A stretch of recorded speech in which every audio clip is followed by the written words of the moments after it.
Welcome to World Talk with Friends, where the small world we live on becomes smaller as we discover neighborhoods all over the world by simply talking to our neighbors. This is Haggie Shack Radio Production. Colleen Kelly is producing with friends Nancy, Nora, Neil, and those we have yet to meet. Welcome to our world. And greetings. This is a different way of presenting our show. It's the first of a series of shows where Colleen Kelly's reading of the novel The 9/11 Crusade is presented in 1-hour segments. This is followed by a discussion with Walt, Colleen, and Nancy about what was presented. So, here's Colleen. Several months ago, probably 6 months ago, I started reading Nancy's book, The 9/11 Crusade. I had read Cosmic Reality, and it's in the archives, but I am going to start with The 9/11 Crusade. It's a pretty good story, pretty good read. I got her book back in December, and of course it's autographed and all that kind of stuff. Really cool. I was happy. Okay, preface. For 9 years, I have followed the debate regarding certain aspects of the U.S. government's official explanation for what happened on 9/11/2001. What is distressing is the complete lack of coverage by U.S. media of this debate. The result is the vast majority of Americans are unaware there are blatant problems with the 9/11 Commission report. The purpose of this novel is to provide an alternative explanation of what transpired on that horrific day. The novel is based upon both sides of the debate. It is hoped the book will be successful in opening the discussion to a much wider audience.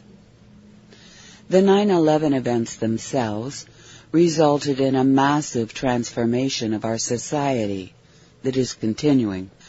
Those changes may be based upon false information.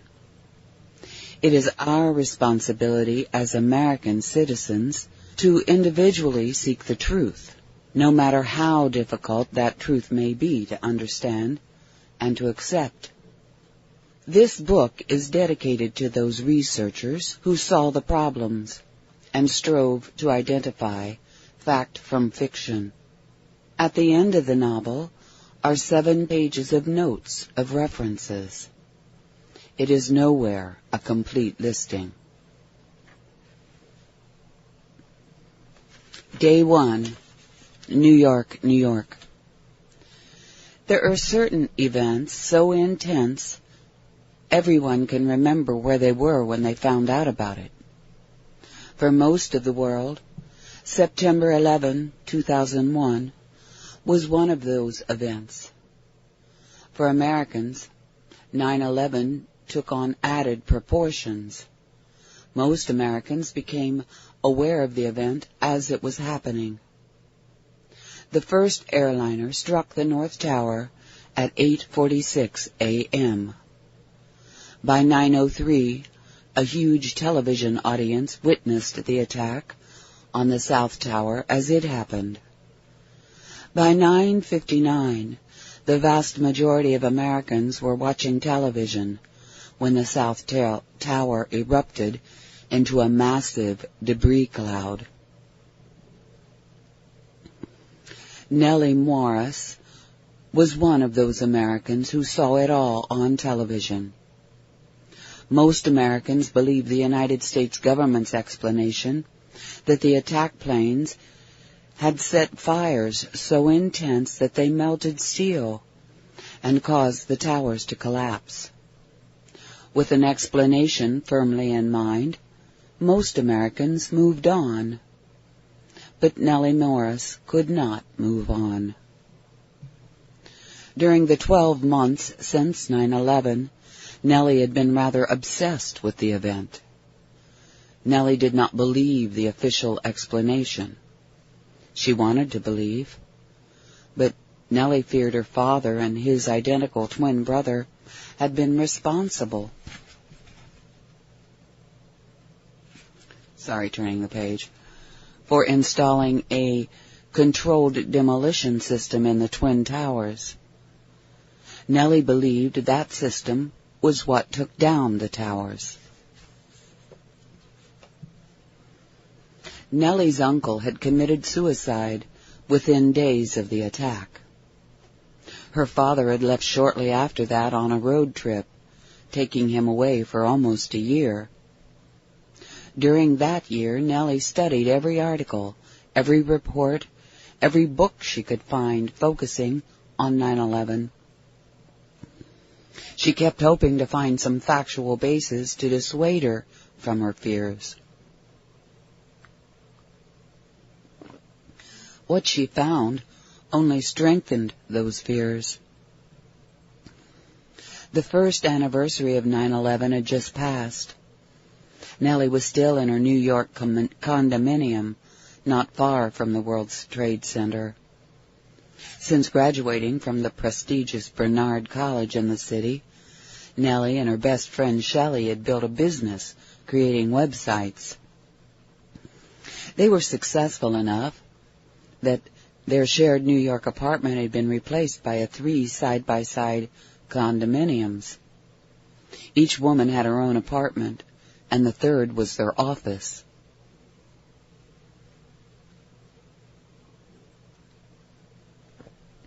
It was late afternoon, and Nellie was nervously awaiting her father Sid's visit. During the past year, they had infrequently spoken on the phone.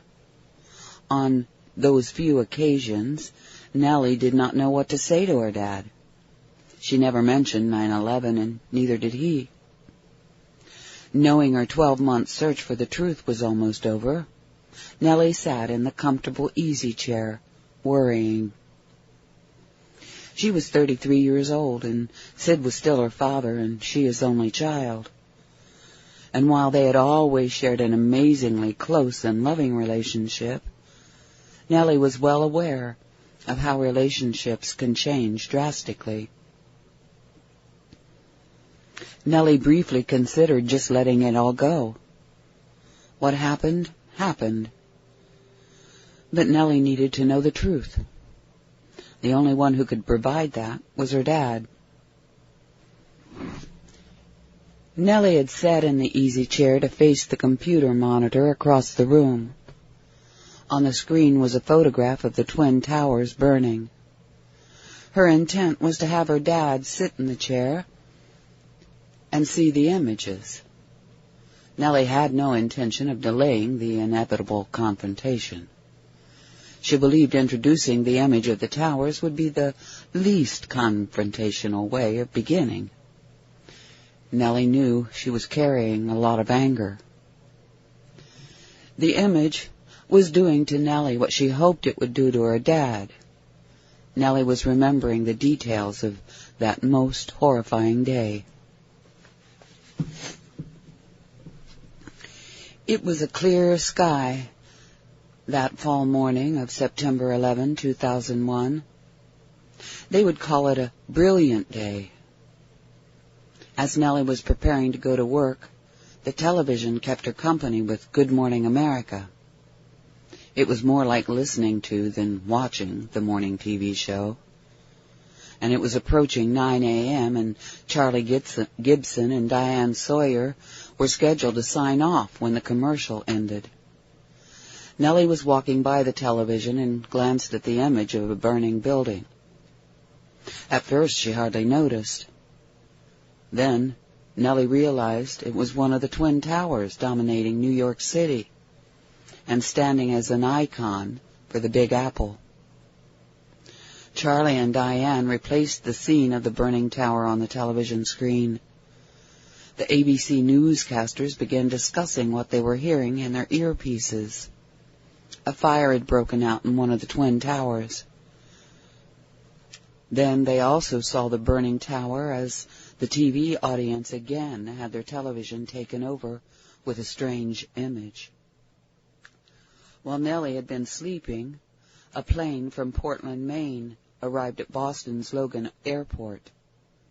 2 disembarking passengers were Mohammed Atta and Abdulaziz Alamari. As Nellie's alarm went off at 7:50, the 2 Middle Eastern men were on board American Airline Flight 11, which was pushing away from the gate.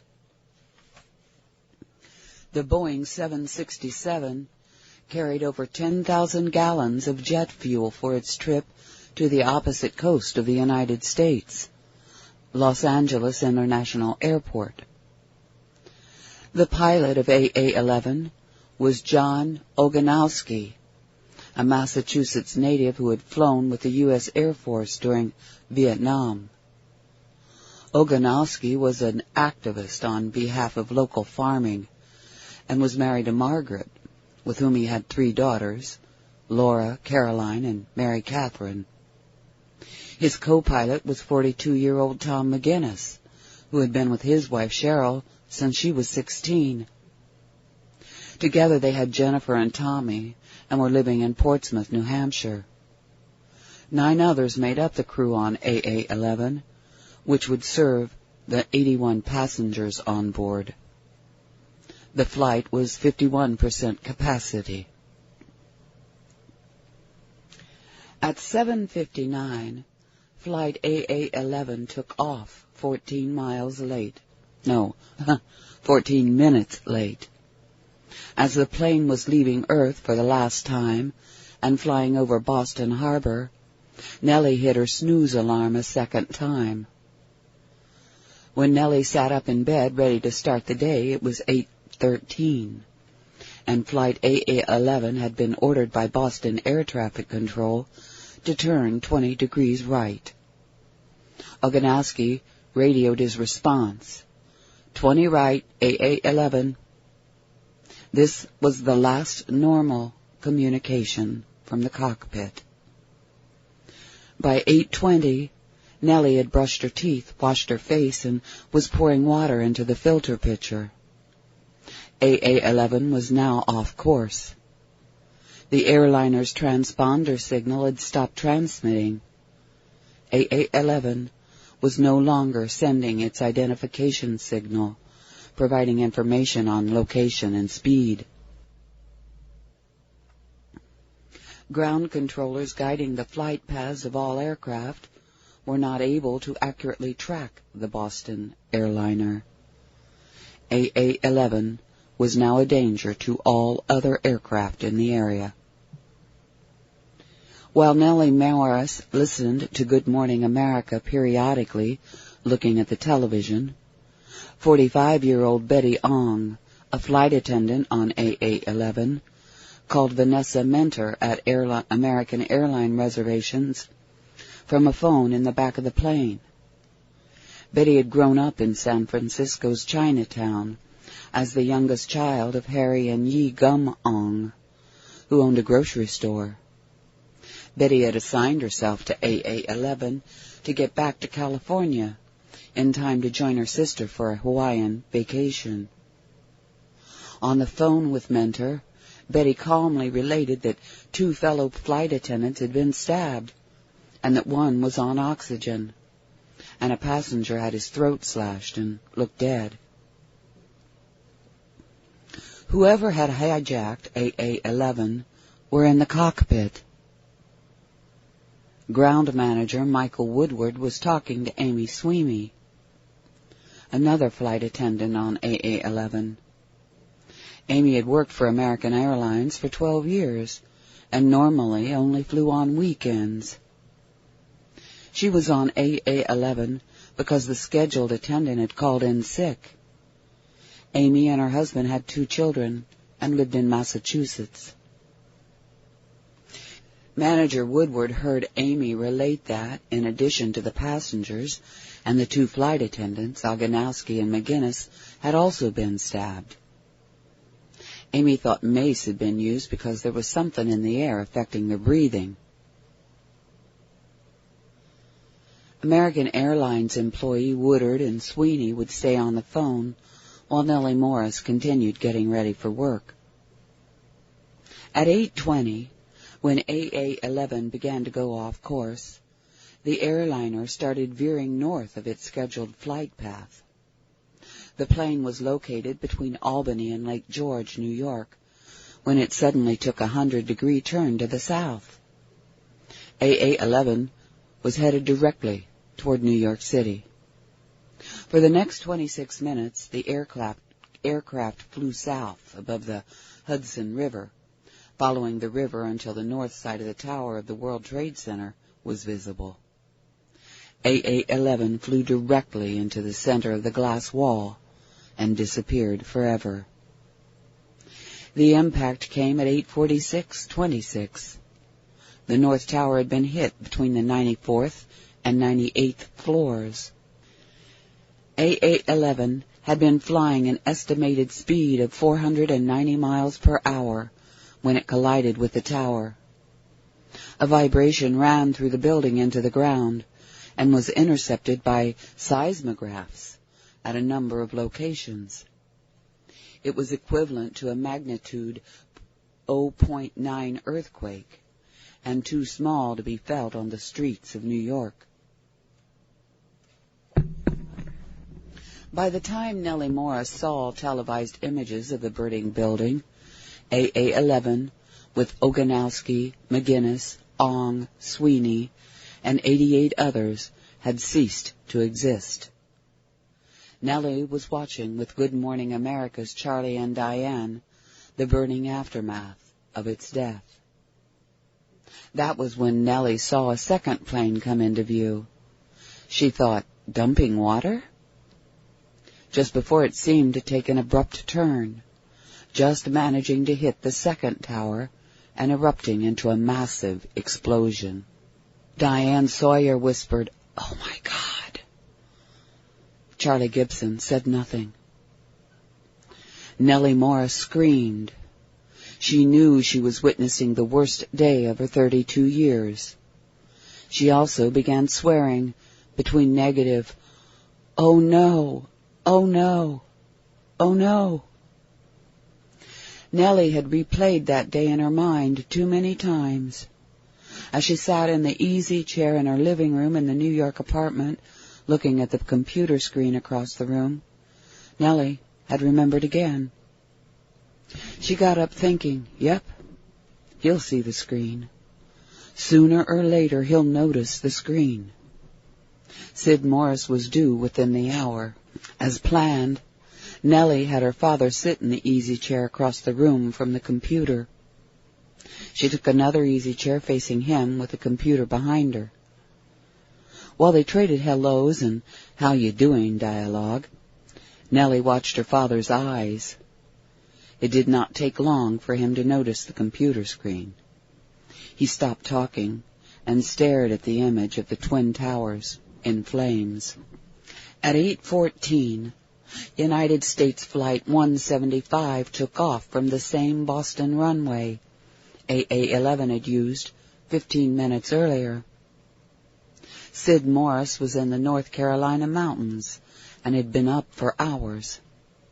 He had gone on his morning run, fed the dogs and cats, and put out seed for the wild birds.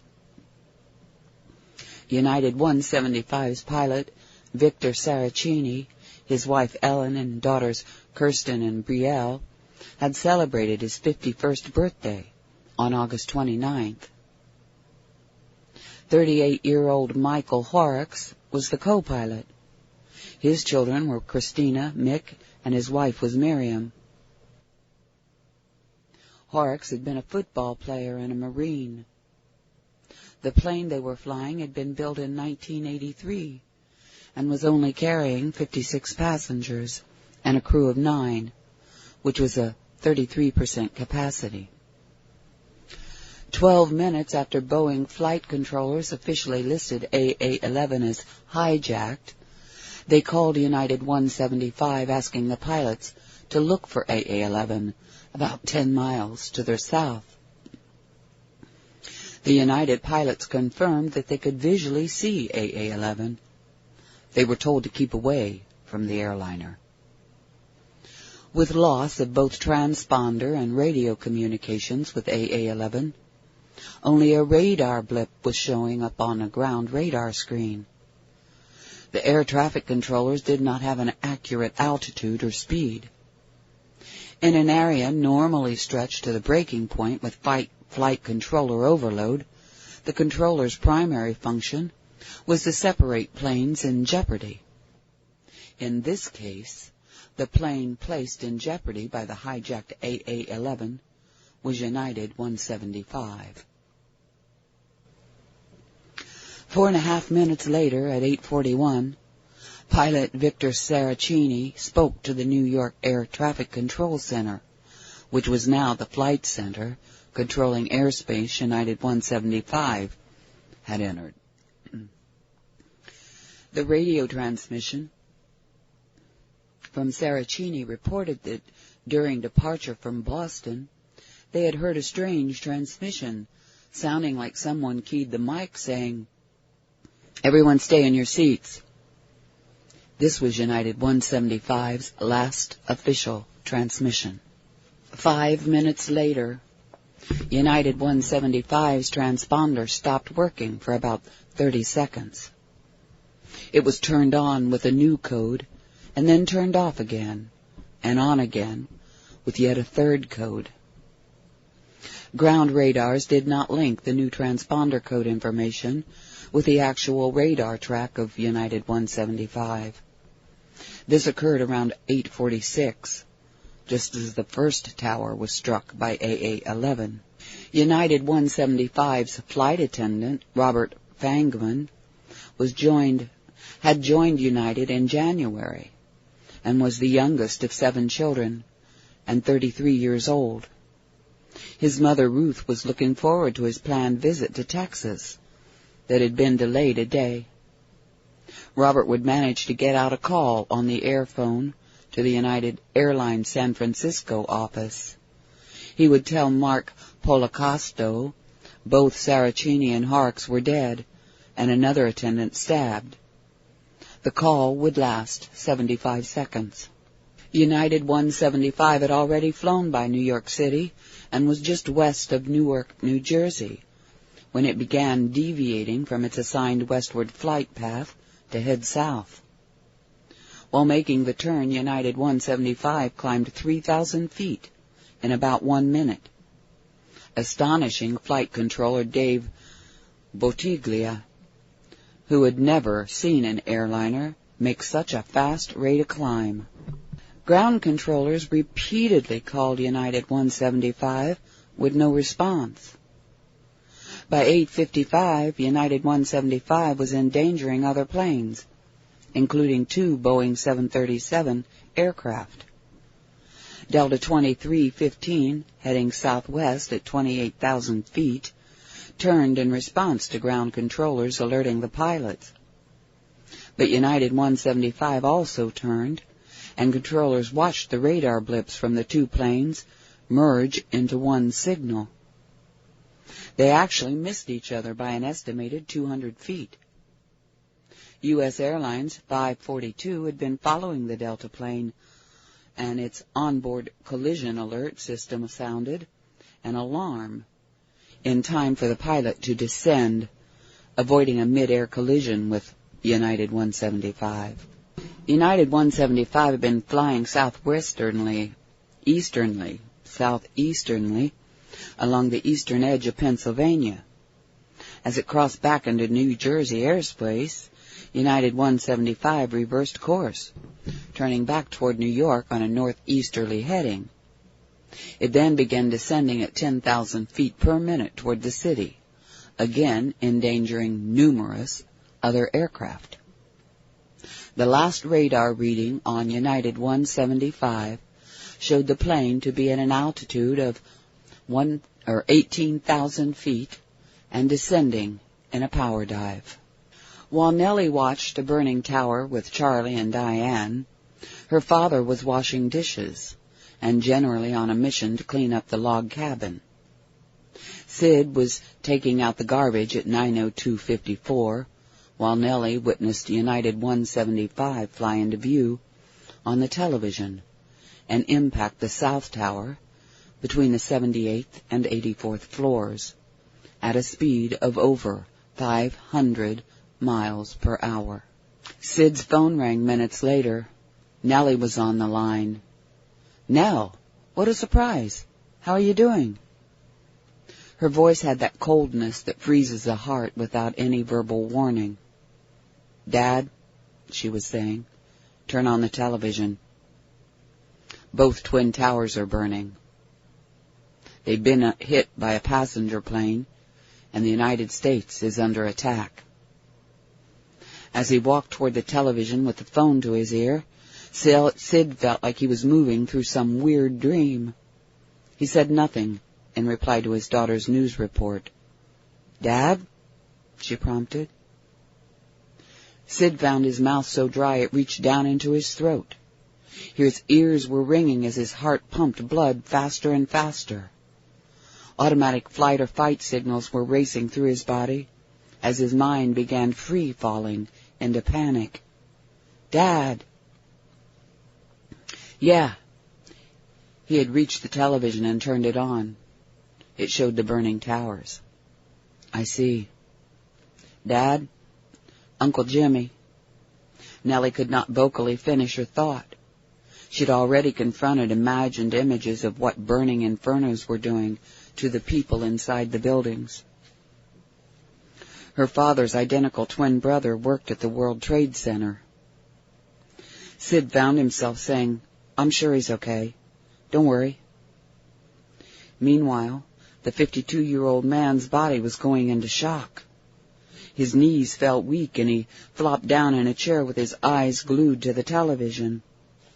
Sid was listening to Nellie relate events of her morning, while he also listened to the words coming from the television.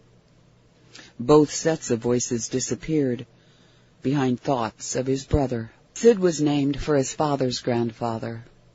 Jimmy owed his name to his mother's grandfather.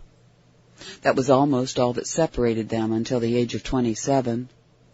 They had shared what identical twins always share. They were never far apart in anything, including their occupations. Both had gone into the family business. Both were demolition experts. Both had worked within the World Trade Center, setting up the explosive charges throughout the Twin Towers to prevent the worst-case scenario. The World Trade Center actually encompassed a 16-acre site, holding two 110-floor twin towers and 5 other buildings. The complex was constructed and operated by the Port Authority of New York and New Jersey. 3 World Trade Center was the 22-story Marriott Hotel. 2 9-story office buildings were called 4 and 5 World Trade Center, and 6 World Trade Center was a 8-story U.S. Custom House. 7 World Trade Center was built as a 47-story office building. The North Tower was WTC-1, and the South Tower was WTC-2. The real problem with the World Trade Center, in addition to being a complex of 7 buildings in Lower Manhattan, was what surrounded it. In buildings that could be damaged or destroyed by falling tower were crucial United States International and New York City operations. As he continued watching the Twin Towers burning, Sid remembered being on top of the South Tower looking down from its 1,363-foot-high observatory. Sid could see the dome top of the Merrill Lynch building, with the North Cove Marina behind it, sheltering tiny little sailboats. The pyramid-topped building housed American Express. From the top of the tower, Sid envisioned 110 floors falling, which he knew could take out surrounding buildings, including both the heart and the mind of Merrill Lynch and the American Express.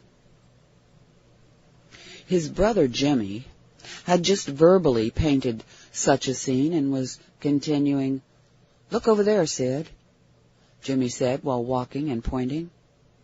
"Over there you have 7 World Trade with the Federal Building on one side and the New York Telephone Building on the other.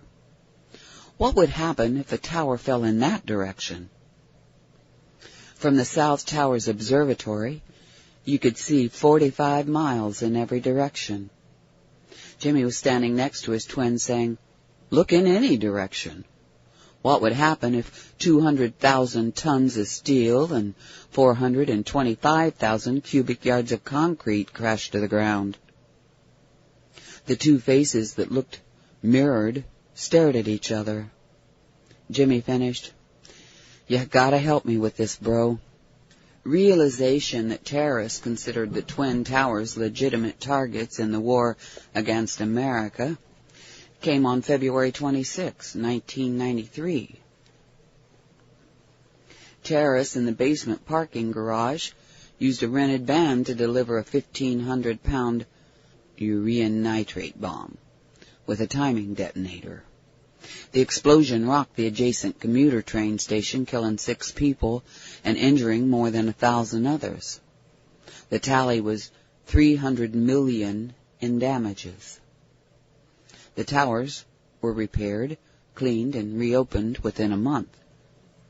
Life went back to normal as the Twin Towers, but only on the surface. $60 million went into securing the Twin Towers complex from future attacks. Security experts planned for a closed building with complete control over accessing the facilities. Bullet-resistant guard booths, anti-ram barriers, a system for detecting stopped cars, and bomb-sniffing dogs became integral to securing the complex. If something did go wrong, 15 miles of fiber optics were put in to carry security transmissions and emergency power. The best security systems that money could buy were the response to the 1993 attack. Still, if the 1993 bomb had been placed a short distance from its ignition location, it was conceivable that the inconceivable could happen. One or both towers could have tumbled over. That was the worst-case scenario that James Morris was hired to prevent. He was to create a plan that could provide a controlled demolition to take the tower straight to the ground with limited damage to the surrounding buildings. It was 1998, on top of New York City, when Jimmy pleaded, "Sid, I need you to help me plan and implement the demolitions. This needs to be done in absolute secrecy. It would be difficult to rent space to people who knew the buildings had explosives throughout the structures, just in case. But you know, in this day, the impossible could happen.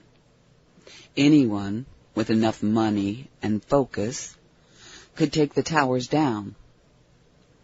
They need this fail-safe demolition system. I need you to help me give it to them." Sid was brought back from his remembrance. He still had the phone to his ear, and Nellie was saying, "Dad, are you there?" "Yeah, sure. Listen, Jimmy doesn't work in that tower either. I'm sure he's okay. Let me give him a call." Sid hung up moments later. He did not try dialing his brother's office. Sid knew Jimmy would call him if he could. Things had to be in chaos. Sid studied the television images. One World Trade Center, as the TV commentators were calling the North Tower, had been impacted directly in the center of the north wall. Sid thought of the tower as a silo within a silo. This is how they planned to bring it down, just like they would a silo. The smaller inside silo contained over 100 elevators and the stairwells. The outer silo was attached to the inside silo by beams. The beams, or trusses, held floors approximately 1 acre in size. All total, each tower contained 4.8 million gross square feet of floor area and over 300,000 square feet of glass in its 20,000 windows. It was the idea that businesses and leisure visitors, estimated to be 150,000 to 200,000 daily, could be jeopardized if the towers even fell, or ever fell, that made Sid join his brother. Sid found it ironic the demolition system had been finished only 2 months before. The explosive had been secretly put in central, critical location points and tied together with miles of fiber optics to a computer located in 7 World Trade Center, or Building 7.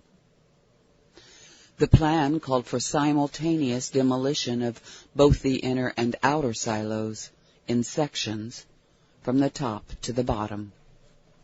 As he studied the first tower to be hit, Sid thought the interior silo could easily have been breached. The inner silo with the elevators and stairs was the only way out. Sid knew people above the impact point would have no way down.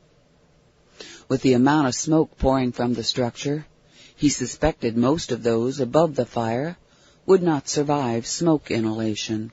Sid noticed things falling from the upper floors, and tears started rolling out of his eyes.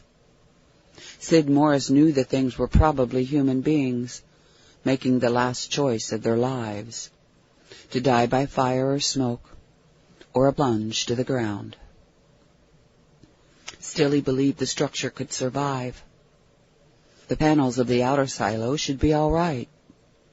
The towers had been designed to withstand a direct hit by a large airliner. The South Tower was another thing altogether. Sid watched as they showed reruns of the initial impact by United 175. The plane had almost missed the tower altogether. At the last possible instant, United 175 caught the corner of the South Tower.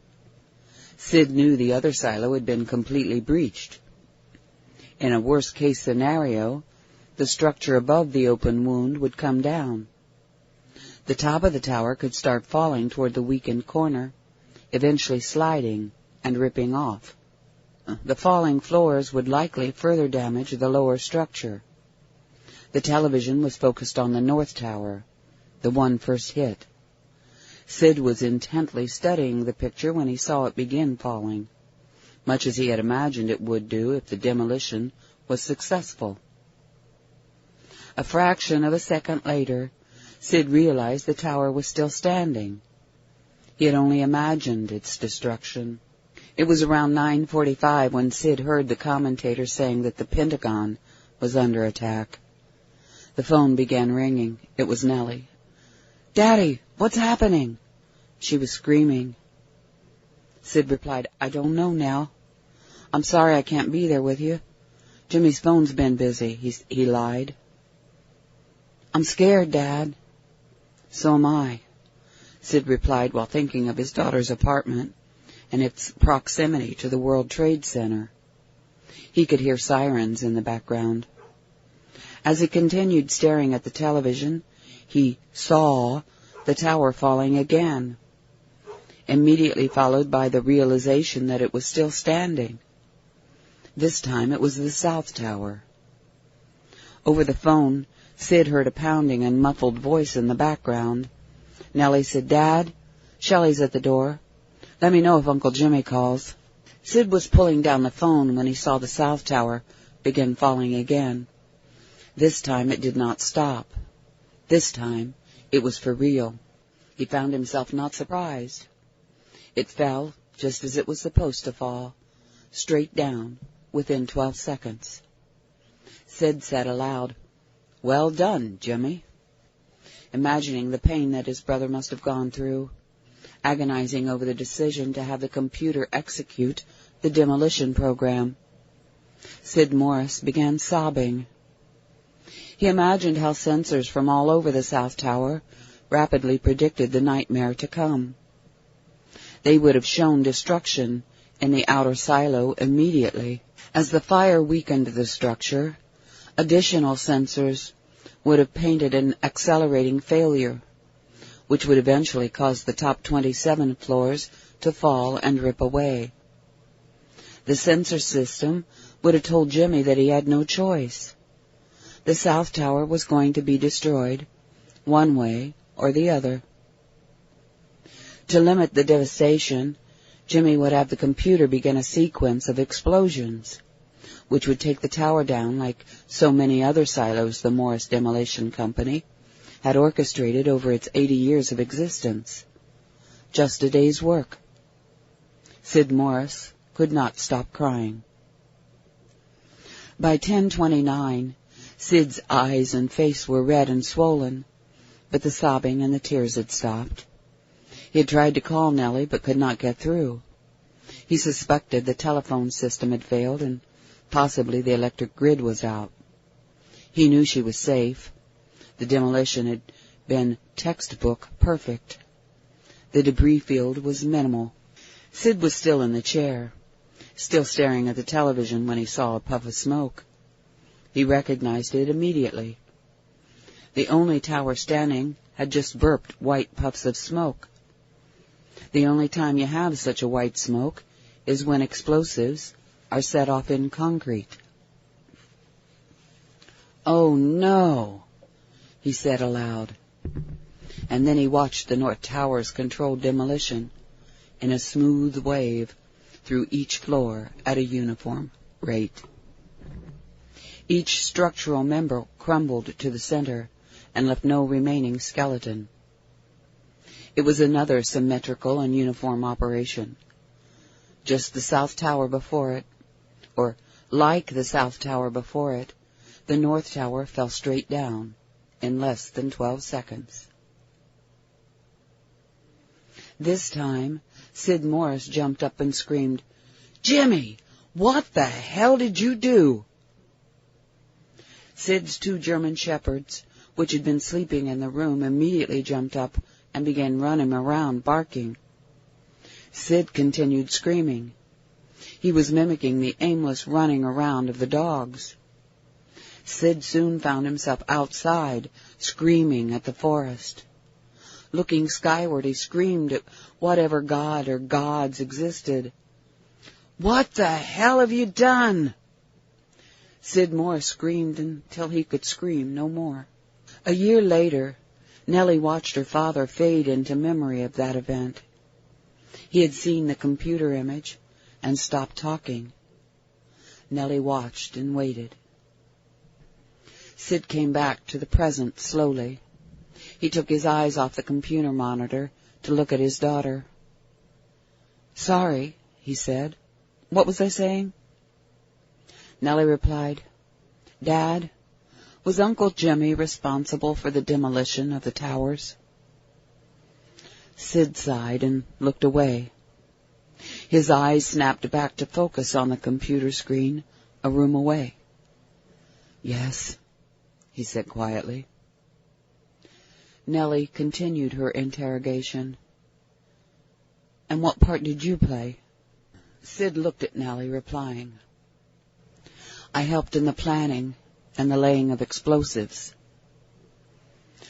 While she expected this to be reality, Nellie felt a numbness transcending over her. She put her arms around herself and pulled in a self-embrace. Sid watched his daughter hug herself, and he asked, "When did you suspect?" Nellie looked up, saying, "That first day. Not when it was happening, but soon after. I saw the demolition blast perfectly synchronized. You taking me to so many demolitions as a child taught me what to look for. It was just too damn blatant. 2 perfect 12-second free falls. And knowing you had worked there with Uncle Jimmy made me suspicious that my family of demolition experts had taken down the Twin Towers. Why, Daddy?" "To protect 200,000 people and the heart of America's financial district." "Is that why Uncle Jimmy killed himself?" "I suppose." Sid slid again into the past. where the sheriff explained about his brother's tragic suicide drive over the cliff. "What really happened?" Nellie probed. "I need a drink," Sid said. "You want something?" "There's beer," Nellie replied. "Good," Sid said, while thinking bourbon would be better. He got up and went to retrieve a couple of beers. Returning, he handed one to Nellie and sat back down. A few minutes went by before Sid began. The south tower had to go. The top floors were beginning to fall toward the corner, destroyed by the airplane collision. Jimmy's sensors were telling him that. When we placed the charges, we placed sensors. It took 3 years, but you know that. It was the 3 years I spent here in the city. Jimmy engaged the computer program which had already recalculated the sequence of explosions. At the top, as the top was falling off, Jimmy had to get it to stand upright before it could fall straight down. The explosives on the 84th floor were set off in a sequence that started on the northwest side. The top floor started to fall, and then the first charges caused it to stand upright. At that moment, detonations on the 75th floor began. It was all there. You were right. It was damned obvious. Sid continued. Explosives in the top floors were detonated almost simultaneously, causing the top of the tower to turn to dust. At the same time, massive underground explosions in the basement, actually at the base of the towers, began taking apart the substructure in a critical series of detonations lasting about 5 seconds. We needed to detach the central support columns from bedrock to drop the towers into the original excavation hole. Nellie interrupted. They know about that. They have seismic evidence from Columbia University that energy equivalent of more than a magnitude 2 earthquake was recorded as each tower began falling, but before any debris hit the ground. Sid was surprised. He had not even considered seismic recordings existed. Stupid of me, he thought. Nellie asked, Did you use many nukes in the basement? Why would you ask that? He questioned. Some have interpreted seismic data to indicate a small nuclear blast occurred. Sid answered, I don't know what happened in the basement. Jimmy only had me working in the upper parts of the towers. During the planning phase, there were a lot of discussions as to what to use at the bottom. They dug a 7-story excavation hole to build the towers. They had to go that deep to reach bedrock. It was a perfect hole to drop the towers into, as the upper explosions took them apart, section by section. Sid's voice trailed off, and he got that far-away look again. He was remembering the 47 huge box columns connected to bedrock that had supported the towers. The steel walls of the columns were 4 inches thick. A moment later he was back. I didn't work on that part of the plan. I don't know what they finally used. Nellie asked, what other than a nuclear blast would result in fires burning for over 100 days? What? They had fires burning for over 3 months? Yes. And they were hot. A NASA plane flew over the rubble and collected infrared data 5 days after the attack. The data showed surface hot spots, hot enough to melt aluminum. Now, aluminum melts at around 1,300 degrees Fahrenheit. Are you saying that those temperatures on the surface were for 5 days? At least 5 days. No one knows how hot the deeper layers of the rubble pile were. But there was still a good deal of smoke and heat coming out of that rubble into December. And there were numerous reports of molten steel. Sid was incredulous. He had never heard of anything like this in any demolition. Maybe they did use something nuclear. I just don't know. They had mentioned something called a micro-nuke in the planning. I just don't know. In the discussion, did they have any reservations over radiation? There was some discussion, and whoever the guy was presenting this option assured us that there would be no radiation. Nellie responded with a disgusted voice. And you would believe this. If nukes were used, do you think any of those working in that debris pile were told that nuclear waste could be present? Sid repeated, they assured us there would be no radiation. Nellie realized that she was looking at her father as if he was the stupidest man on the planet. Why are you looking at me like that? He asked. Nellie did not know what to say. She shook her head, replying, Dad, I suddenly feel like I don't know who you are. Sid imagined what this all sounded like. Madness. It sounded like madness and something out of a thriller. He suddenly felt absolutely stupid. He thought, someone would have checked to see if there was any radiation. Surely someone would have checked. Jimmy would have made sure someone checked. Nellie, meanwhile, found her mind racing into total paranoia. Daddy, why did the North Tower have to be destroyed too? I understand the first tower with its falling top, but the North Tower didn't look to be in any danger of collapse. That's the problem. The North Tower was an accident. Nellie repeated, an accident? A computer problem or something. Jimmy didn't know what happened. He was as surprised as anyone when the second tower fell. It wasn't supposed to happen. Sid trailed off, thinking of a distraught twin desperate for the same answers Nellie was now in search of finding. Nellie asked, Uncle Jimmy didn't know why the North Tower fell? Nope. And while he couldn't imagine what had happened, he felt himself to blame. I tried to tell him it couldn't have been his fault. Jimmy did not program the computers. He only told computer experts what and how the explosives had to work to take a tower down in a controlled demolition. He said all the sensors in the North Tower showed it was stable. Then suddenly, the system just engaged itself. Jimmy wasn't to blame. He wasn't to blame. Since 9/11 changed her reality, Nellie Morris had begun listening to everybody. She even listened to the Art Bell radio show with its weird and out-there guests. Her mind was programmed to believe the unbelievable. And she saturated that mind with conversations concerning a variety of conspiracy buffs, including those who believed that 9/11 attacks had been solely designed to have Americans give up their freedoms for the prospect of security. Nellie suddenly found herself very afraid for her father's safety. Dad, do you really believe Uncle Jimmy killed himself? That's what they say happened. Tell me what they said happened. Well, there were witnesses. Jimmy parked his car at a spot on the side of a mountain road, a scenic view thing.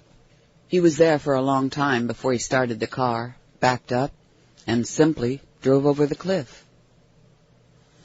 Who were these witnesses? Sid was uncomfortable with thoughts that Nellie's questions were causing. I don't know. Who told you the story? The sheriff. What sheriff? I don't remember his name. He came out to the cabin and he told me. What department was he with? Sid struggled to remember. He realized the insignia on the police cruiser was too small for him to read. And the sheriff was dressed in civilian clothes. The badge was flashed and simply said, Sheriff. The stranger gave him a card bearing information for a funeral parlor where Jimmy's body had been taken.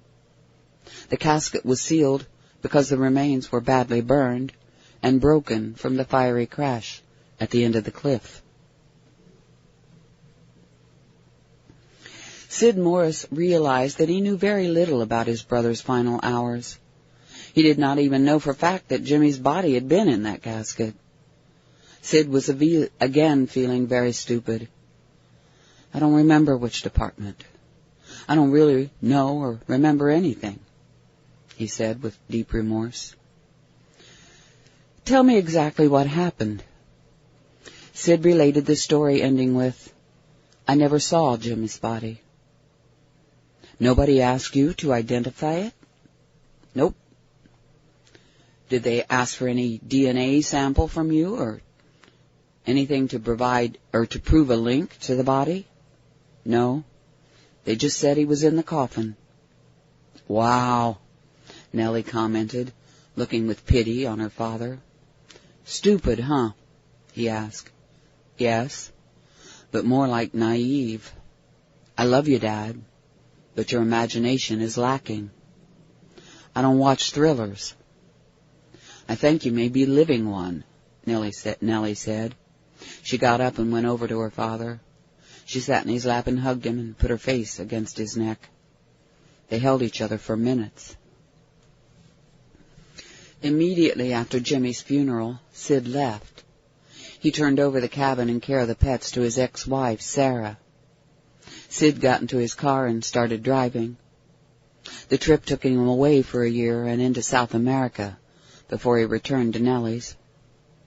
While he periodically kept in touch with his daughter during the trip, Sid refused to talk about anything relating to the attacks on the Twin Towers. Sid returned after realizing he needed to get back into living. He was only back for a few hours, and the nightmare had begun again. The phone started ringing, and Nellie got up. Sid could hear her muffled conversation on the kitchen phone. When she returned, Nellie said, Dad, let's get something to eat and meet up with Marty. Who's Marty? He has a website up on 9/11, and a while back I sent him an email. He responded, and we eventually got together. He travels a great deal, but happens to be in New York with a friend this week. He had an appointment canceled and wants to know if I could meet him for a lunch date. He said he'd love to meet you. Hi, everybody. I think we are live again, and we've got Colleen on and Nora on. Are you guys there, and can you hear me? I'm here. Excellent. Nora, are you there? Okay. Why is Nora not there? Nora not hearing you. Because she's not even... No, she is. Colleen. Yes. I don't know what kind of conspiracy we have here. Nora, I'm not hearing you. If you are doing something like getting yourself together, just cut in when you get back. She says she's here. Yes. Okay. Okay, so audience, I guess we would like to apologize, except there was nothing that we were doing that was causing the strangeness of this entire project. I got the download that I should have play Colleen's reading of the Cosmic Reality, the 9/11 Crusade novel. And it became like I'm checking into it, and there's Nora crashing in. Are you all right, Nora? Or somebody? Oh, yes, there she is. Yes, I am. Okay. Hi. I can hear you right now. Okay, relax. I'm just kind of covering what's happened here. So I said, okay, so I go back, I pull the audio files that Colleen had done of the book, the reading of the book. And she was doing it, she was live, and so she was talking to Dolly and Dottie, and, so I took out those things and, kind of smoothed it over a little bit. And last night we played it on Cosmic Reality Radio Show. Well, the concept was we'll play an hour and then we'll talk about what we just heard. And that I would do this until we finish the book, which probably is going to take 7 hours, I think. So we had this scheduled for today, and then last night, Walt tells about, we were about a half an hour into the second hour when I said, yes, I was in telepathic communication with somebody that was about to take down the buildings, and everything started looping. That's all you heard was me saying that, and then nothing. Colleen could tell you she had Colleen, what was happening with you at that time? Well, I don't even remember the darn. system went crazy. And I know, what was it was going on? That was last night. Waking up to this morning has kind of thrown me for a loop as well.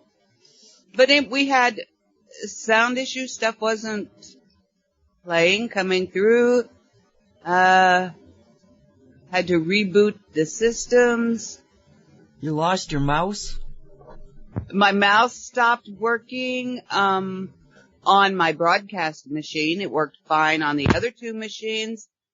And I'm like, what the hell's going on? So I rebooted. That didn't help. Changed the batteries. And when I changed the batteries, it made the mouse not work now on the other two machines. The only thing that was working was Skype. And I was going crazy. And eventually had to reboot all three machines and start all over again. So then today, last night I gave her the second hour, and today somehow or another the first hour got in and started repeating. And so then that was okay. All right. So Nora's supposed to talk about this and Walt isn't. And then the system crashed again. So then I took it over at Cosmic Reality Radio, and that's where you're hearing it now if you are hearing it. The reason I'm telling you this is because I really don't know what the heck is happening. This seemed to be such a cut and dry thing, play a tape, talk about it. But it's gotten very, kind of like convoluted or something. So we have heard the first section of the book, the first hour of the book twice. Nora. Sort of heard it twice.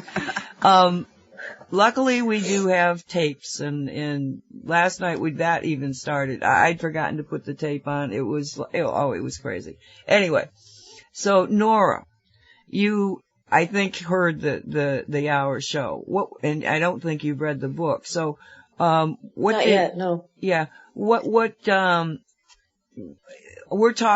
Basically what I'm trying to set up here in the beginning of the book is, two characters, and the concept that what happened was that over time and very quickly, actually, it was these airplanes flew into this building and did all this. The people on the planes were lost in the mix. You really didn't, even after I'd researched it for a long time, I really didn't know who was on the plane. Who were these people? And so I did. I went and I researched them. And so I wanted to imbue from the beginning the concept that these are real people. This is a real event that is happening it's not just planes flying, it's people that are caught in this nightmare. And to make it, more real in honor of those people, to be honest. So that's how I ended up talking in quite a depth about how the planes were, who was on the plane, what was happening. Because this whole concept of the planes and what happened in that 15 minutes actually becomes very critical later on in the book. Because you'll understand why that time frame, that window, was so critical to pull off this massive attack. It also introduces two characters, a father and a daughter. He's 52, she's 32. They have come together a year after the event. He's been gone, and now she's confronting him. And in that confrontation, we get to relive their experiences within the context of what was happening that day. Now, Nora, I don't know if you know this, and I am repeating myself from last night because it's a repeated tape. I don't know if you know this, but at the time of the event, there were satellites that were looking back at Earth and recording, measuring the electromagnetic field of the Earth. And during that day, when all of this was happening, that measurement went off the scale. They'd never seen anything like it.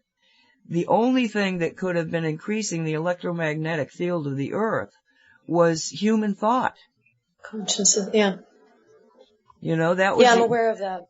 Yeah, and so I know I've heard your story, I've asked your story before, but I would like you to relate your story, because when you heard it, Of course, you were much younger, but you were also in Saudi Arabia. So do you feel comfortable doing that? Sure, absolutely. You'd like me to share the day that I witnessed 9/11 happen? Yes. Because I saw it live. Okay, Yes. How old was I? It was 2001. I was 17. And I was actually in the Twin Towers exactly a year before. Okay? Exactly a year before. First time and last time I've been up in the Twin Towers. One of them. Anyway, I just got married. It was just 6 months I was married, and I was, with my husband and my ex-husband and his family at their place. And I remember exactly where I was sitting. We had the TV on, I don't know what we were watching, and then suddenly breaking news, and it was all live. I saw the whole thing. Now, the thing that I did share before that saddened me a little bit was that, in the midst of the whole thing. Because when you heard it. Sorry? Alrighty, what did you say, Nancy? Oh, we lost her? You say something, I don't know. No, I'm sorry. I hit something and you got a feedback into the system. I was trying to clear something. Okay. Okay, sorry. No problem. So practically, I was in shock. I was looking at it. You know that feeling when you're like looking at something like, no, this isn't real. This must be a joke. This must be like, I'm imagining it. It felt it felt like I was in this dream state, denial. But what shook me, was the reaction of the people around me. And the reaction seemed extremely ignorant. More than malicious, it wasn't really evil as much as it was ignorance of the soul. So the people around me were all actually cheering. The people sitting with me. And you'd actually see those poor souls throwing themselves from the towers. And, I was just extremely disturbed, and I felt, that feeling when there's like fire inside of you? The anger, and it's like a mixture of feelings, anger, sadness, and these people cheering. And I'm like looking at them, and it's like, I felt like I was outside of my body, because I was in shock, and at the same time I was in even more shock, surrounded by this energy of people cheering, something that was horrific. Now, who were these people? Can you just give us a feeling for the people? Because I believe they were your family, correct? Well, they were not my immediate family, of course, because they felt exactly the same way I did. It was my ex-husband and his family. His mother and his aunts. It was like 1, 2, 3, 4 people, 5 with me. And, they were like clapping, cheering, and I was like, what is wrong with these people? Where did I get myself into? That was for me, especially because I was married for 6 months, and that for me was extremely revealing. That was very traumatic for me. Very traumatic.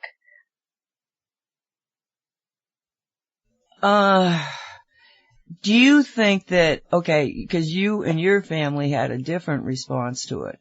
Do you think that, because I remember when it happened, all over the world, but I remember seeing so many Arabic faces that, of all different nations that were in vigil for the people for what had happened. You saw one slice of it, and then there's this other slice where there was compassion and empathy. Of course. Being seen. What kind of do you have a feeling of how many people? What's the percentage? Well, giving a percentage is a little difficult, but I think most people were not for what happened. I would like to believe that most people were actually, you see, the thing with Saudi Arabia, and I can't speak for the rest of the Middle East, but I can speak for Saudi Arabia.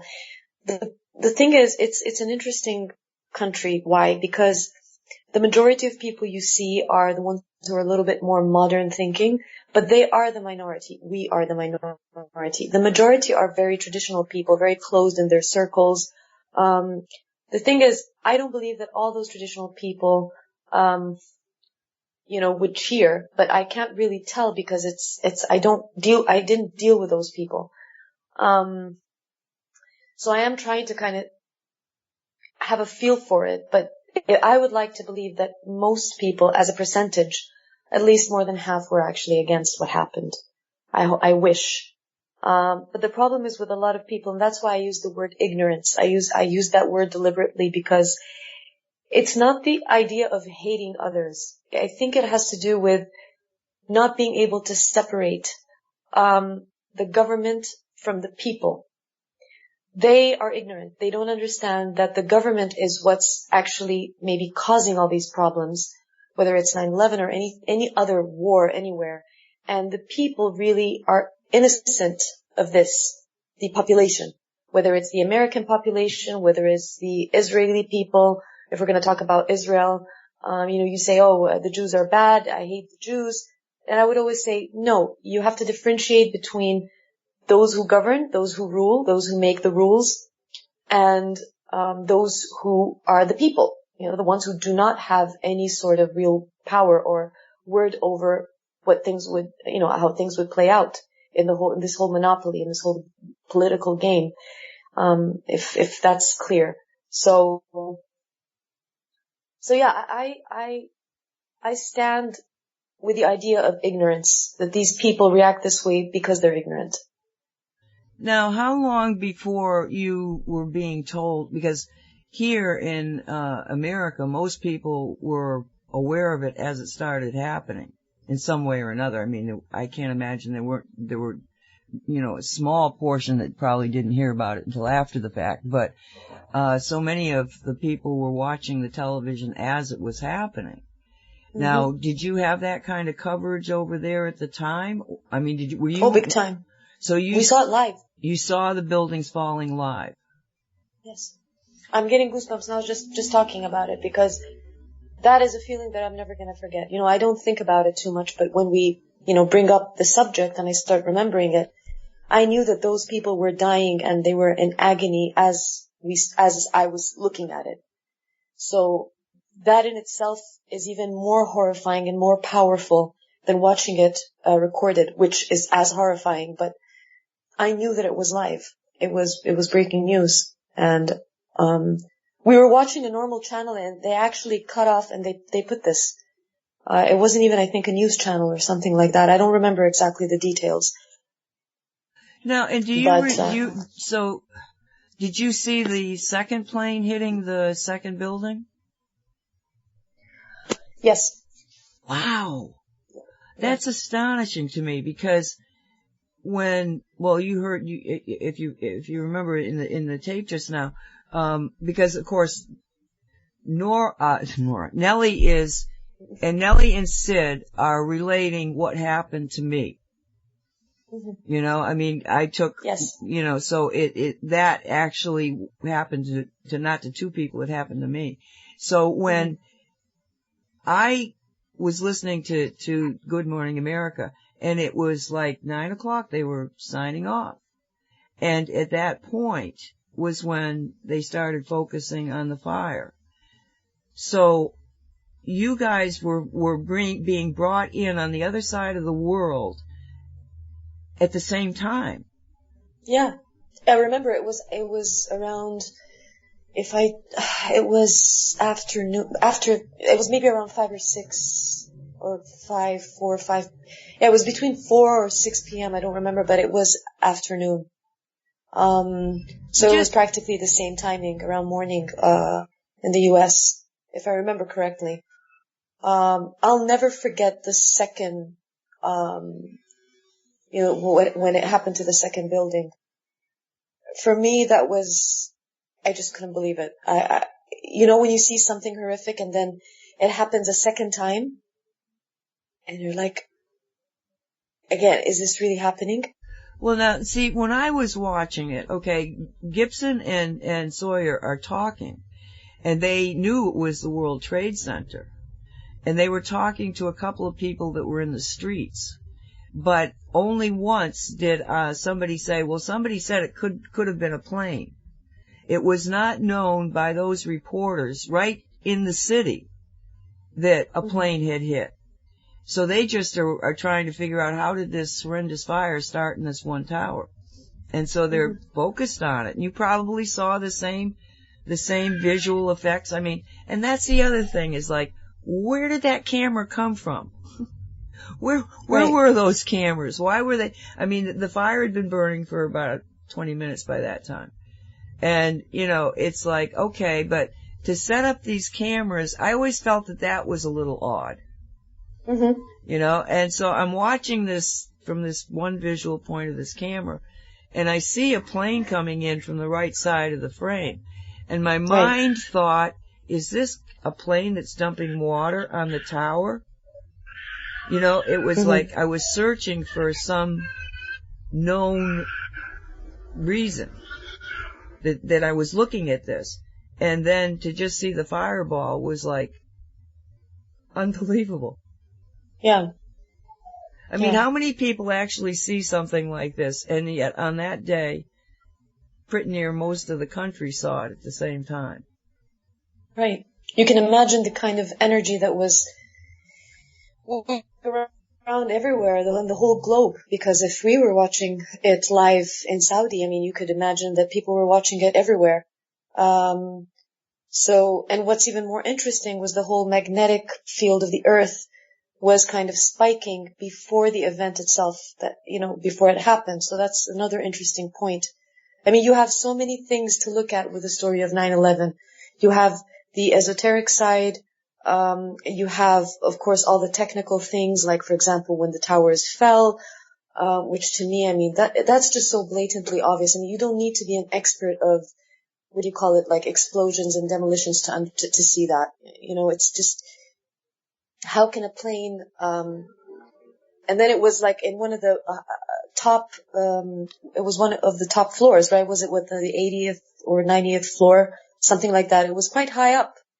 And I think there are about 110 stories, if I'm not wrong. They were 110 stories.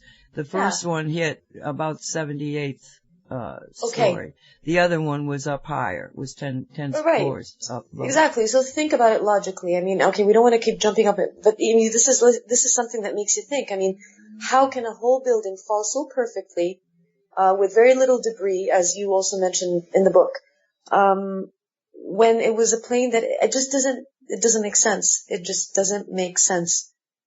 And, I find it very strange how people, when you kind of confront them and tell them this, they just don't want to hear it. Is it denial? Is it fear? Is it that they don't want to believe that there's something behind it, something fishy? I don't know. But there's definitely a lot of controversy in this whole subject. And again, going back to the reaction of the people that were with me in that room that day,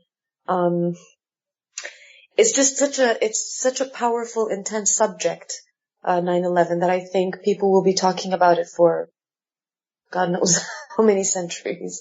Well, let me ask you this. I mean, they knew within 3 hours that it was terrorists and that they had the name of the terrorists.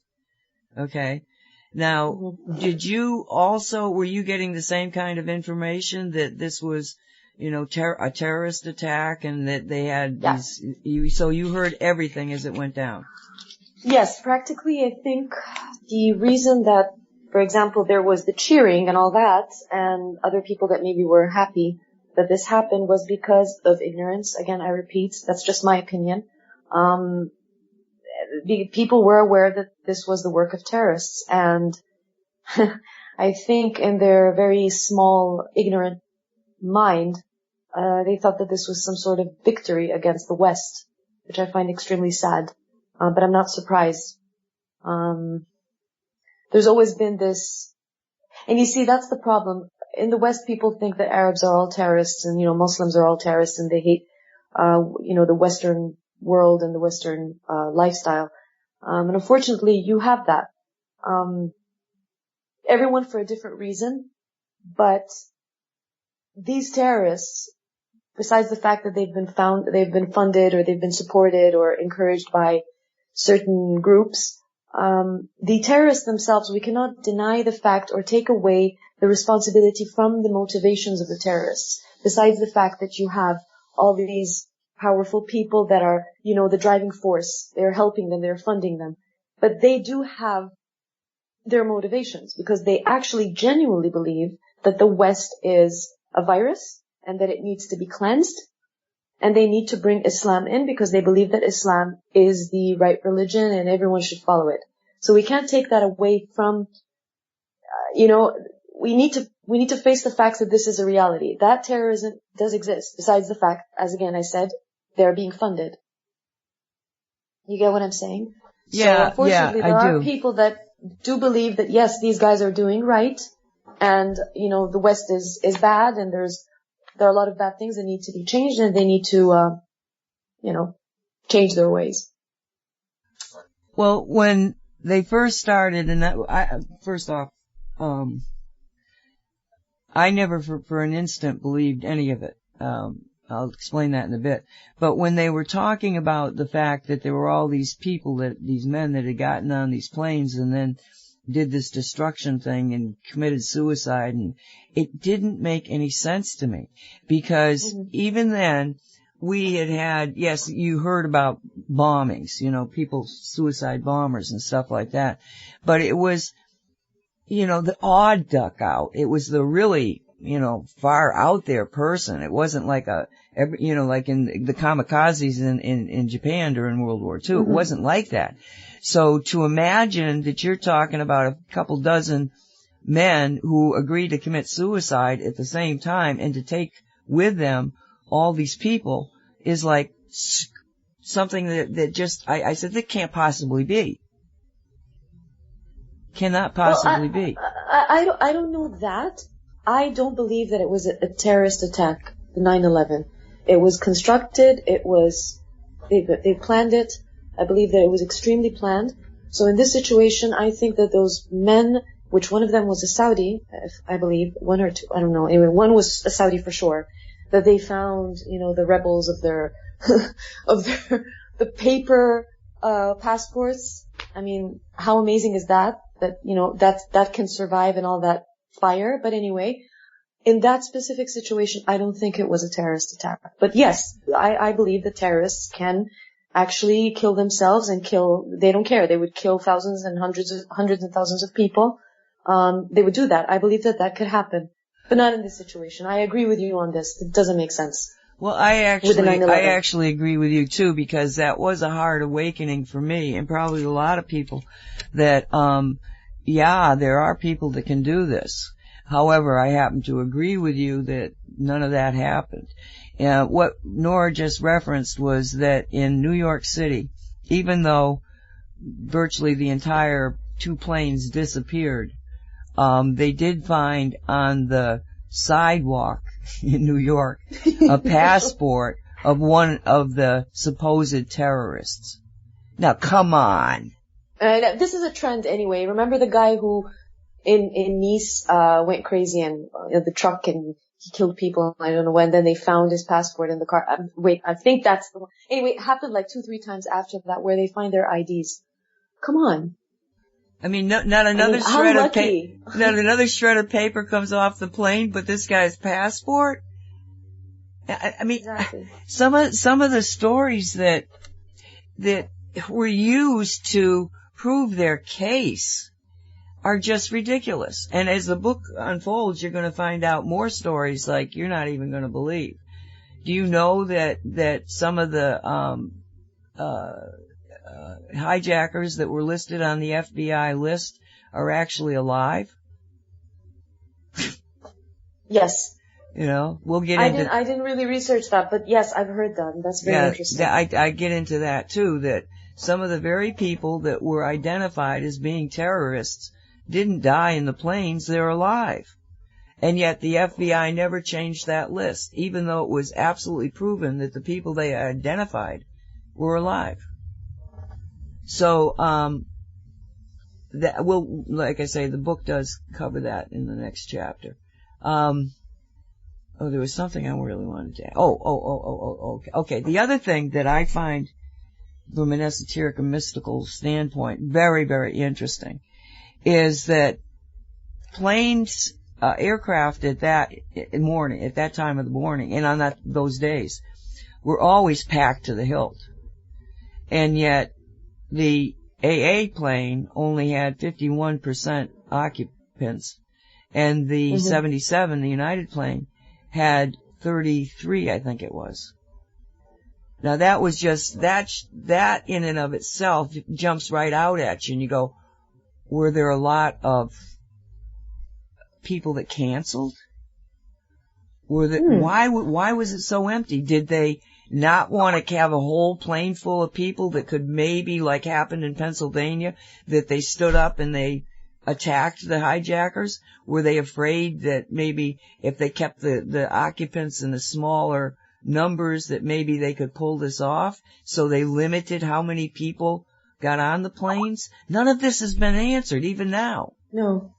And the funny thing is that both planes had very few passengers, not one, and then the other one was packed, which usually these planes are always quite packed.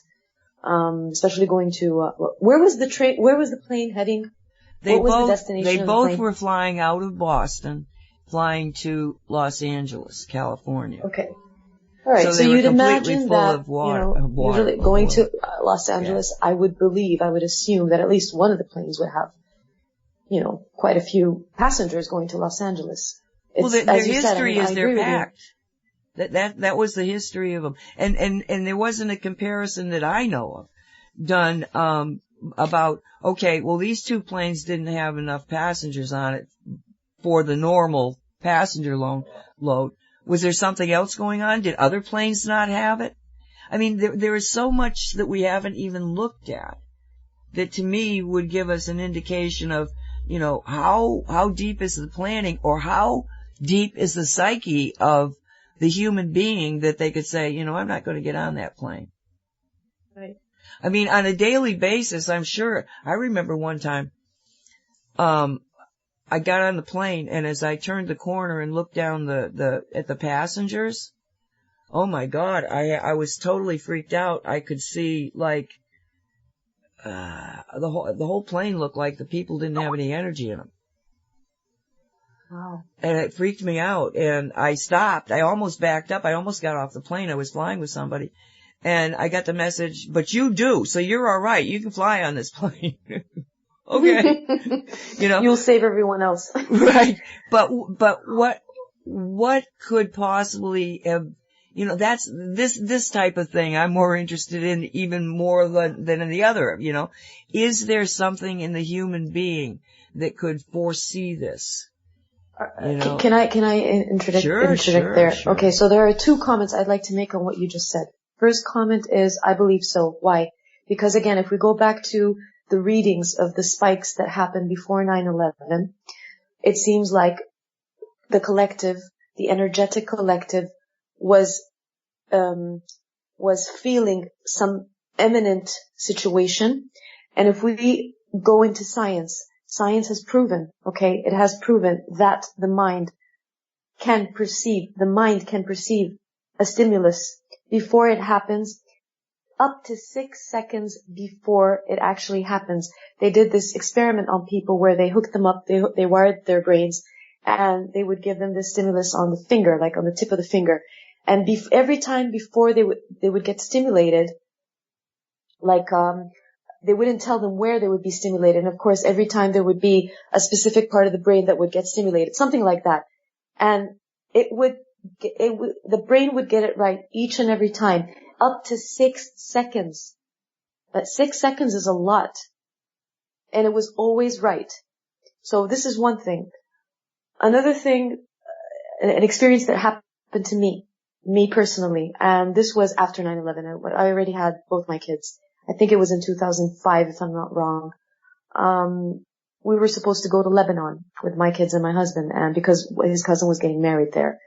So, I got the dress and we were, ready, and then suddenly a couple of days before, I looked at him and I said, I ain't going to Lebanon. He looked at me, he said, what? I said, no. No, we have to go, it's my cousin and it's family. I'm like, I don't care, I'm sorry, I'm not going. I'm very sorry. Because you see, the funny thing is that I was never really a lot to learn. But for some reason, I think it was my soul was speaking. It wasn't the personality of Nora at the time. It said no. And for some reason, he did not fight back. You see, that's incredible. These are things that we can't explain on a physical level, but there are things on an etheric level that are really happening. And if it was in normal circumstances, he would have said, no, you have to go. He would have fought with me, argued. He didn't. And I said, well, do whatever you want. If you want to go, go. But I'm not going with these children. I'm staying here. I don't want to go. And what He happened? left. Okay. What happened? Yeah. That's when the war broke in Lebanon. So you would have been in country when it broke out? Yes, it happened. Actually, it was, I think, a day after the wedding or something like that. People had to flee, by land from Lebanon.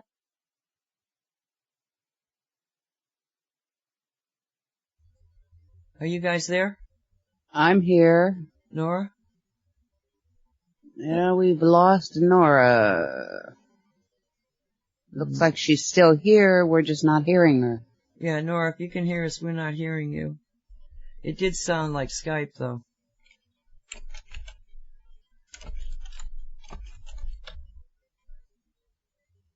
Okay, so she just went out. Let me see if I can bring her back in. Isn't this an interesting? Oh my goodness. We'll have to continue this. Hello? Just to show Okay, them. there Hi. she is. There she is. Okay. Hi, yeah, it just got cut off. Yes. You were talking about so that's fleeing. it. So that's the story. You said that they were fleeing over land. Yes, so they were fleeing with a car. They got out, and so they could take a plane from Syria. You know, at the time Syria was still an okay country. From there, they were able to get back to Saudi. So I'm just saying, can you imagine me being with these two little babies? One was a year old, the other one was 2.5. It's just incredible. This, for me, is a demonstration that when you're connected, even if you're not aware of it, and you follow your instinct, you follow your intuition, it really tells you later, you're going to see that that was the right decision. I predicted without knowing that something devastating was going to happen there. So just to answer what you were saying, Nancy, absolutely. From an esoteric point of view, from an esoteric standpoint, even though we believe it, but we do have demonstrations all the time about these things. Whether it's you on a personal level, me, everyone who's listening, and anyone in the world. I think every person has had at least one situation where they felt something intuitively and then they discovered that there was a reason for that intuition. So imagine like something like 9/11 on a huge scale like that. So I think that if that were the case, maybe a lot of people canceled because intuitively they were not meant to be on that plane. But don't you wish you knew? Did they cancel or were they not booked? You know, because that's critical to an understanding of the power of human beings and what they can do versus the power of the dark side that could simply say, let's not have too many people on these planes. Right. Well, there are reports that people were told not to get on those planes that day, as well as the people that were working in those buildings, including the Pentagon, were actually called and told not to come into work that day. Yeah, that's why it interests me because, you don't realize how many people really knew about this. There was I don't know about, how many may have gotten that call, but there were some notable people that were told not to fly on the 11th. The backdrops to the story we get into some, in a little bit, but when we were so rudely interrupted last night about this time, I was talking about what happened when, as the towers were burning. Because as I say, Sid was looking at the television and all of a sudden he saw the North Tower fall down. And then an instant later it was back. That was me. I wasn't even sitting down, I was pacing because I'm going like, you're in a hyper state of trying to figure out what is happening. But because you're not getting enough details in, your mind kind of goes into a non-compute. It opens up, and it's looking for information. That's why you'll see people spellbound listening to the television. They're not thinking, they're not assessing the information, they're just recording it. They're trying to build up enough of a database to have any opinion whatsoever one way or the other. So I know that my brain was opened up like that. When I've been in those situations before, like when the Challenger blew up, that, I did not see that live. And it was odd because I used to make sure that I was watching the space shuttles go off. They were still televising them at that time. But that one, I didn't even know it was going off. And then something happened, the television was on, they cut in or whatever, I don't know what it was, but all of a sudden I'm watching the shuttle blow up.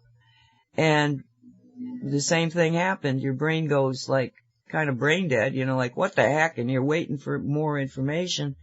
And all of a sudden, it was an instantaneous and spontaneous remote view of what was happening, or what had just happened.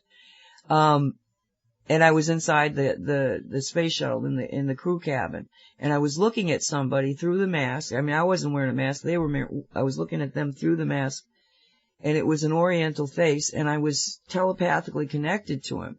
And I felt that this is the man that brought me here. I somehow connected to him, and he acted like an anchor and drew me in a remote view. But I was physically looking at him.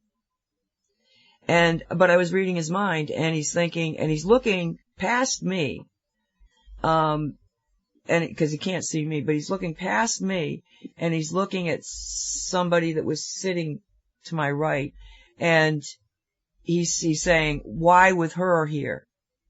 And I didn't know that the teacher was on the flight. I had not been paying attention to any of this. And that's who I believe he was looking at. But as I turned to see who he's looking at, and remember, I'm in the crew quarters, and they're all in their spacesuits, so I can't really see him. And he was kind of like in the third tier of seats. And because I turned, and now I'm looking to the front of the crew quarter, the crew's, whatever it was. And the windshield was gone. And the pilot now I can hear him screaming. I don't even know, he might have been screaming audibly, but I definitely screamed in my head. And he's going, oh my God, we're still flying. And I went down with that capsule all the way to the ocean before when it hit, I was thrown out of this because that was not something I was supposed to see. So I told people at the time, I said, no, these guys, they got down there. They hit the ocean. That's what killed them. They survived the explosion. And it took 10 years before NASA admitted that. So on 9/11, it was not a remote view. I did not get yanked out of my body and all of a sudden be in a different scene. I was watching the television, but it was another telepathic link that I made because I had an open brain to somebody who was in such high intensity focus. This is the person that's about to push a button that's going to take down one tower, the South Tower. Well, at the time, the first one I saw was the North Tower, but then I saw it again, and this time it was the South Tower. And again, it was okay. And so then, when the South Tower actually started to fall, I was like, oh my God, and as it fell, I lost the link to this telepathic link. So it was, when the second one went down, I did not have any kind of knowing that this might be about to happen. But the first one, yeah. But I also felt like that it was like they're explaining that this was required. Now, I didn't know until later, but it was a feeling that this person wasn't doing evil. This person was really making a decision of who lives and who dies. Because the people still in the building are going to die. but the people all around the building, tens of thousands. They had almost 250,000 people that would visit there within a given day in that whole area. So the building toppling over, is probably going to do more devastation than the people that were evacuating the building to begin with. So I didn't feel that this was an intentionally I'm killing all these people and boy I'm happy I'm doing it. It was like, oh my God, I've got this decision to make. Do I push the button or not? And that's why I think that in the writing of the book, as we get into some of the characters, the ones that were responsible, the ones that we would have looked at and said are evil, I had almost a empathic understanding that they weren't evil in their hearts. How many times have you seen somebody do something and say, well, but they got a good heart? And that was one of the reasons that I decided to write it as a novel, because there were other books out there talking about the same problems with the official story.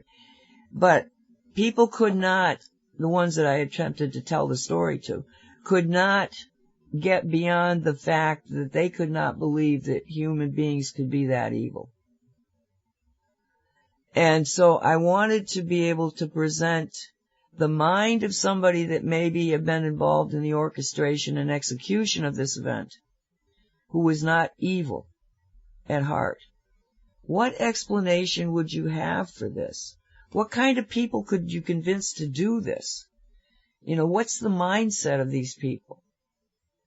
And I really hope that as we go through the book, and again, yes, I wrote it, but it wasn't like I take a lot of credit for it. It was most like I researched it. I did the research, that's for sure. But what I really did was act as a scribe writing down a story. Nancy? Yeah. Hold on. There's interference. Hold on.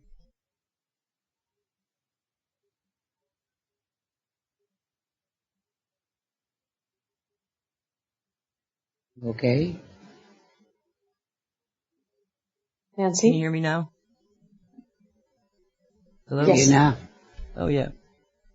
All right. You guys hearing me? Yeah. Yes, there seems to be a little bit of interference, or like a static noise. Yeah, I know. But we hear you now. It's on my speaker. Isn't that weird? And I just completely changed out the headphones, and I don't think it's the headphones. It may be. Okay, so, anyway, that was what happened, and that's why I feel that, I hope that one of the main reasons I wrote the novel was to get people so they could understand, how this could have happened with fairly good intentioned people, even though it was a horrific event. So, just a comment on what I was doing. Well, my question would be to what you're saying is that if that were the case, then why didn't they say that there were, maybe they did, I don't know. Maybe I'm confused, but I'm not aware that anyone has officially said that there were explosives. In the base, underneath the ground. Have I misunderstood that? Because from what I see, no one ever admitted that the Twin Towers fell due to demolition. Well, hold on.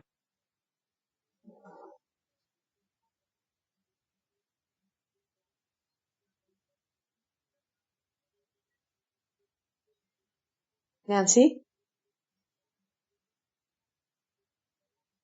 Colleen? Yeah, I'm here. And Okay. And I don't know what it is. Now I've changed out the speaker completely, the headphones completely. Different system totally, and we still got this static. Yeah. Wow, we're being to be honest, you were perfectly fine. I don't want to sound like Miss Paranoid, but it started when you started talking about the whole telepathic thing. I don't know, Colleen, do you agree, or is it just me? From my end, it's hard to say. Okay. Well, it seemed you started cutting off since then, and now then there's this little kind of static that's not going away. Okay, well, Yeah, I'm not hearing the static. Okay. Okay. Okay. I'm not So going maybe to. it's just from my end then. I'm not going to talk about it anymore. Oh Lord, this is so funny. So about the demolition, did I misunderstand it, or because again, as I said before, I didn't hear anyone ever admit to that.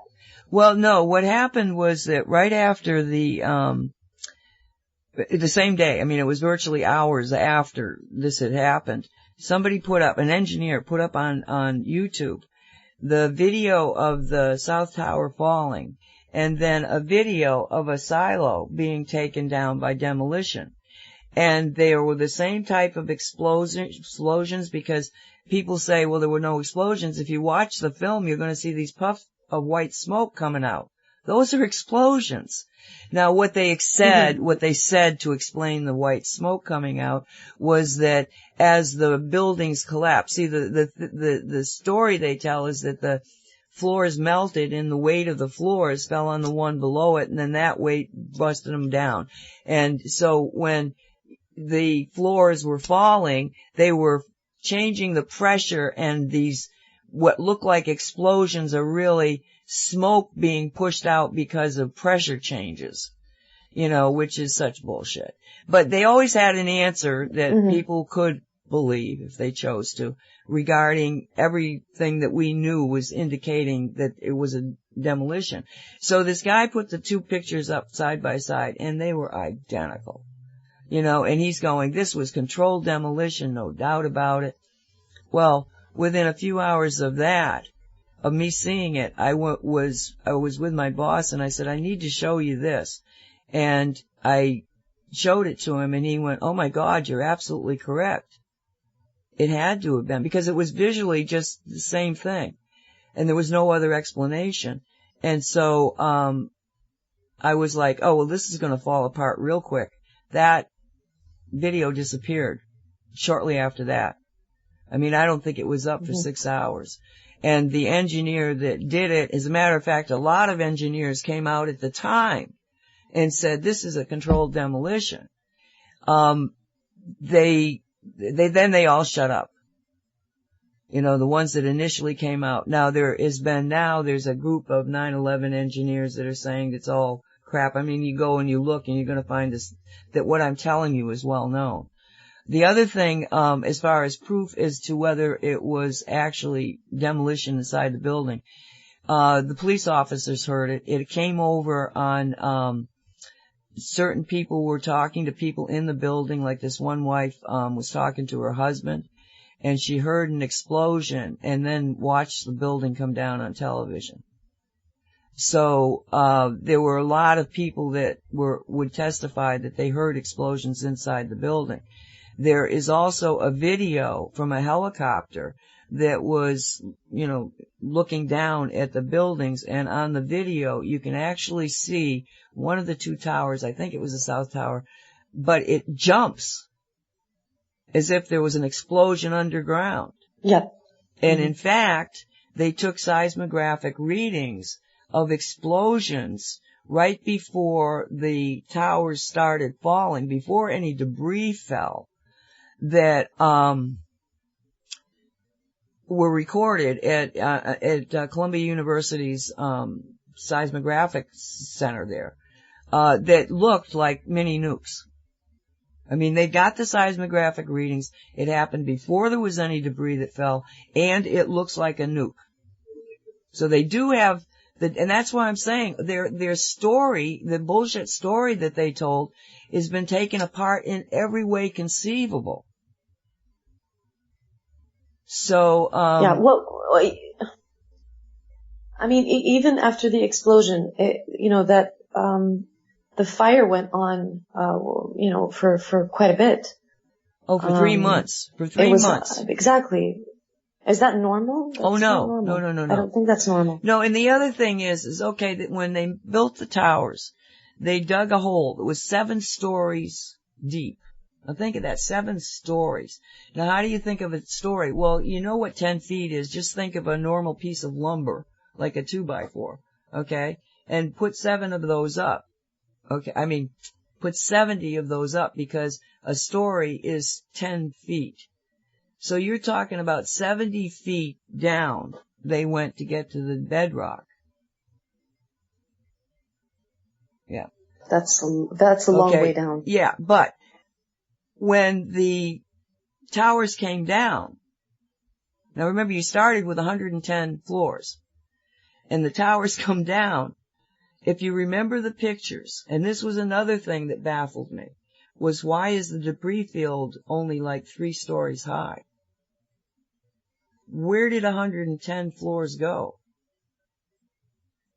Even if you had an explosion in the bottom of and we're going to talk about this in the later part of the book, but if you had an explosion in the bottom of the buildings in order to break the bottom of the pillars, the bottom of the pillars, so that they begin to crumble, which is what you do in a demolition, is you've got to break the pieces away from the bedrock, basically, so that the whole thing will start collapsing inside the hole.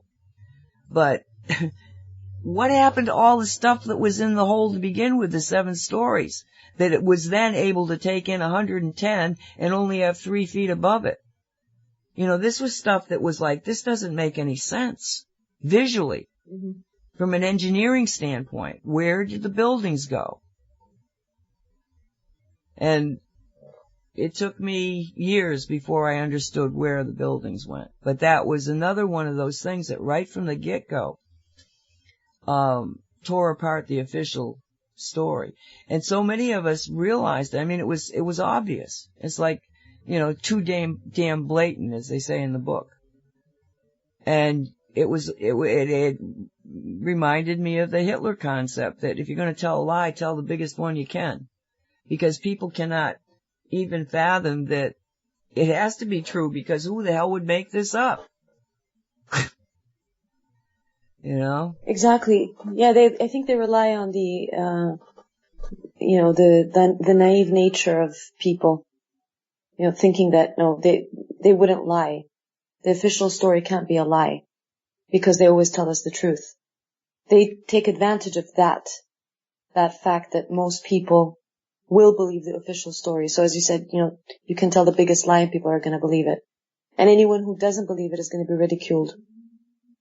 Well, but to me, besides all of this, I mean, for me, just the idea that you'd find a paper passport, a paper, that is the easiest thing to burn, just found on the side, it just, for me, that on its own, just by itself, it just ruins the whole official story for me. Without even all the other things like demolition and everything else. This on its own to me is just a huge insult to people's intelligence.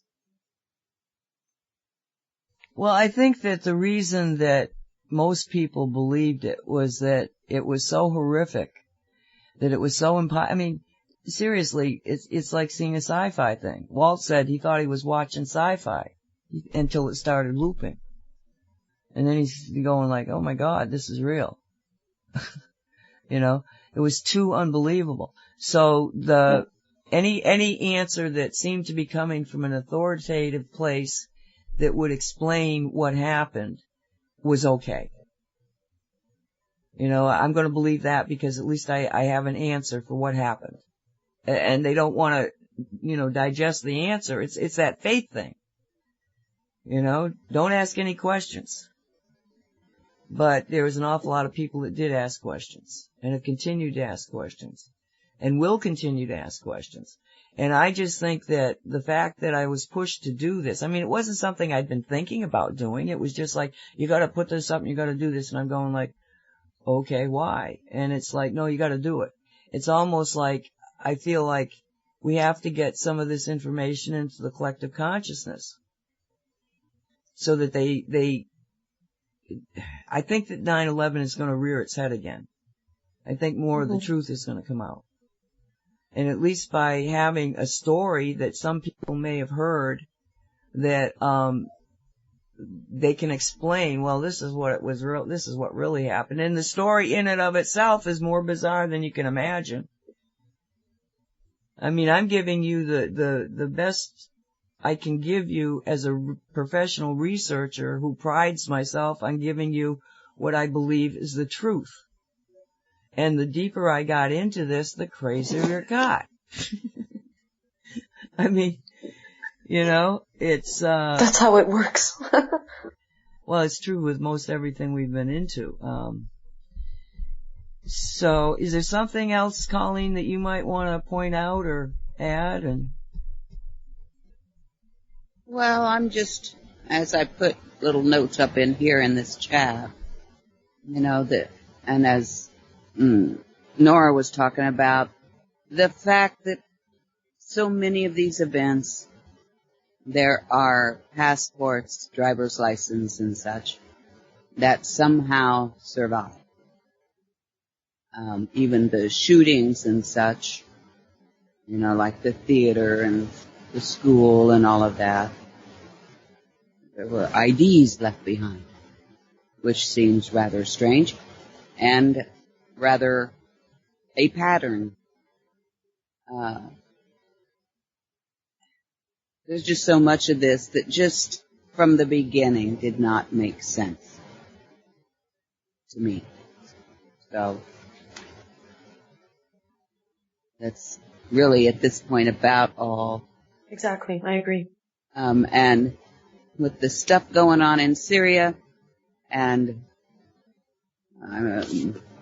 NSA and all of that, you know, our homeland security and all that kind of stuff, it just seems like it's a very pertinent, this 9/11 story is very, very pertinent right now in lots of different ways.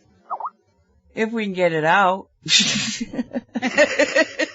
Now, we do seem to be having a problem with Whoa, this is the second time we tried the same tape, and now Nora's saying, I can't hear anyone.